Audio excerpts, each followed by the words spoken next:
Ang bibi ko. I love you. Love you, pare. Bibo! Bibo!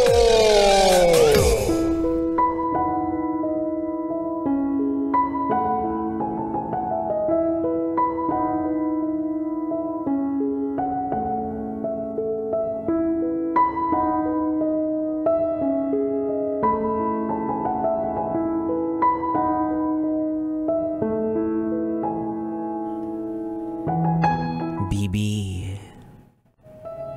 kung sakali man na napaibig ka sa taong malayo ang agwat ng edad sa'yo, ano nga ba yung mga tipikal na problema ang nararanasan ninyo dahil dito? Panghusga? Pangmamata? Pangungwestiyon o hindi naman kaya di kayo magkaintindihan dahil kayo mismo alam niyong magkalayo ang edad ninyo. At kapag sinabing malayo ang agwat ng edad, ito siguro yung 10 years older or less than 10 years younger sa'yo yung partner mo. Hindi ko alam. Walang eksaktong taon. Pero sigurado ako na lahat naman ng relasyon may kanya-kanyang problema, di ba? Lahat naman ng relasyon may mga suliranin na kailangang hanapan ng solusyon. At isa nga itong usapin natin ngayon sa mga hindi nakaligtas sa mata ng lipunan na sadyang mapanghusga. Ano naman kung hindi kayo parehas o magkalapit ng edad? Kung parehas naman yung gusto ng puso ninyo na mahalin lang yung isa't isa. Bakit?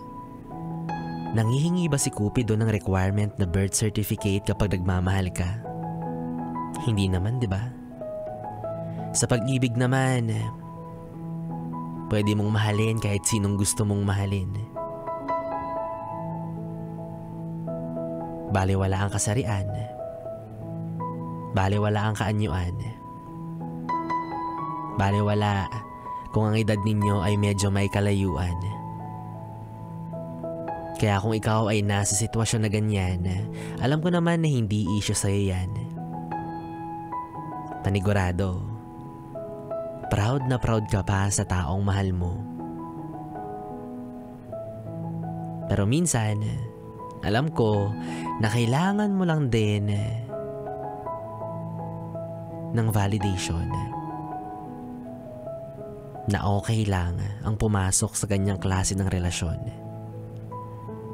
Alam kong hindi mo naman hinihingi ang opinion ko, pero gusto ko lang malaman mo na suportado ng mundo ang uri ng relasyon na meron kayo.